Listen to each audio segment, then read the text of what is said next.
के ये पूजा पाठ कराया जाए। मैं बताना चाहता हूँ कि जो नवंबर 1993 में एक सरकार ने अपनी पावर का दुरुपयोग करते हुए हम लोगों के साथ अन्याय किया था, आज 30 साल बाद उस अन्याय पे हमने विजय पाई है। और ये जो माननीय न्यायालय का ऑर्डर है आर्टिकल 25 के कंप्लायंस में है, और जो हम लोगों के साथ अन्याय करके वहाँ पूजा पाठ रोकी गई थी, आज उसको कोर्ट ने अपनी कलम से मेटने का काम किया है। मैं जिला प्रशासन वाराणसी से अनुरोध करूंगा कि कोर्ट के ऑर्डर की कंप्लायंस में पूजा कब तक शुरू होगी? देखिए, हमने डिस्ट्रिक्ट मजिस्ट्रेट, रिसीवर और जिला प्रशासन को मेल कर दिया है कोर्ट के ऑर्डर के बारे में, और मुझे पूरी उम्मीद है कि कोर्ट के ऑर्डर की कंप्लायंस की जाएगी। कोर्ट ने कहा तत्काल पूजा शुरू करने के लिए? कोर्ट ने कहा है कि 7 दिन के अंदर वहाँ पे पूजा पाठ का जो भी अरेंजमेंट है स्टार्ट कराएगा। 7 दिन के अंदर पूजा पाठ शुरू करने के लिए कहा गया है।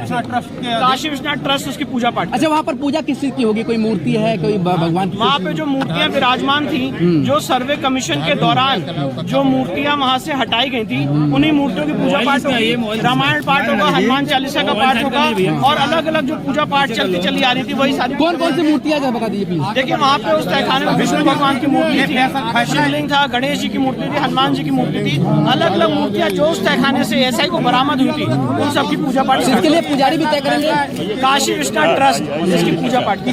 तो फैसला इस केस को कितना अहम? ये इस केस का टर्निंग पॉइंट है। और जैसे राम मंदिर के केस में 1 फरवरी 1986 को जस्टिस के.एम. पांडे ने ऐतिहासिक फैसला देते हुए पूजा के आदेश पारित किए थे, आज मैं डिस्ट्रिक्ट कोर्ट के इस आदेश को उसी आदेश की तुलना में देखता हूं। विष्णु जी, ये बताइए, इसके बाद जो दूसरा पक्ष है उसके पास क्या विकल्प खुले रह जाते हैं? देखिए, मैं दूसरे पक्ष का वकील नहीं हूँ, उनके पास क्या विकल्प है मुझे नहीं पता है। मैं हिंदू पक्ष का वकील हूँ और कोर्ट राग भोग तहखाने में स्थित मूर्तियों का कराएं, और इस उद्देश्य से 7 दिन के भीतर लोहे की बाड़ आदि में उचित प्रबंध करें। ये कोर्ट का ऑपरेटिव पोर्शन है। तो माननीय न्यायालय ने कहा है कि वहाँ पे जो बैरिकेडिंग है उसमें उचित व्यवस्था करके जो जिला प्रशासन है वहाँ पे राग भोग और पूजा पाठ आदि मतलब विश्वनाथ मंदिर के पुजारी द्वारा करवाया जी, विश्वनाथ मंदिर। हमारी प्रार्थना पत्र को माननीय न्यायालय ने अलाउ कर दिया है और वहाँ पे पूजा का आदेश पारित कर दिया है। जो ऑपरेटिव पोर्शन है कोर्ट के ऑर्डर का वो मैं पढ़ के आपको सुना रहा हूँ। जिला मजिस्ट्रेट वाराणसी रिसीवर को निर्देशित किया जाता है कि वह सेटलमेंट प्लॉट नंबर 9130 थाना चौक जिला वाराणसी में स्थित भवन के दक्षिणी की तरफ स्थित तहखाने में जो वादप्रस्त संपत्ति है, वादी तथा काशी विश्वनाथ ट्रस्ट बोर्ड के। आज क्या फैसला आया? आज जनपद न्यायाधीश वाराणसी ने आदेशित करते हुए लगभग 30 वर्षों से ज्ञानवापी परिसर में सोमनाथ ब्यास जी के तहखाने में जो पूजा पाठ बंद था उसका अधिकार प्रदान कर दिया है। यह सनातनियों की बहुत जीत है, बहुत बड़ी जीत है। अब इसकी देख रेख, संरक्षा का अधिकार और पूजा पाठ कराने का दायित्व काशी विश्वनाथ जो न्यास है उसके द्वारा किया जाएगा। और ये जहाँ पे नंदी महाराज विराजमान है उसी के सामने से यह स्थान खोला जाएगा। जी जी, मुझे मदन जी ये बताइएगा कि ये फैसला जो जिला जज की अदालत से आया है, ये व्यास परिवार के लिए कि सारे हिंदुओं के लिए? समस्त हिंदुओं के, समस्त लोगों के लिए। किस तरीके से वहाँ पर पूजा पाठ होगी? किस तरीके से वहाँ पे पूजा पाठ होगी? पूजा पाठ जो शैव परंपरा है उसी के अनुसार होगी और नियमित होगी। जी ठीक है।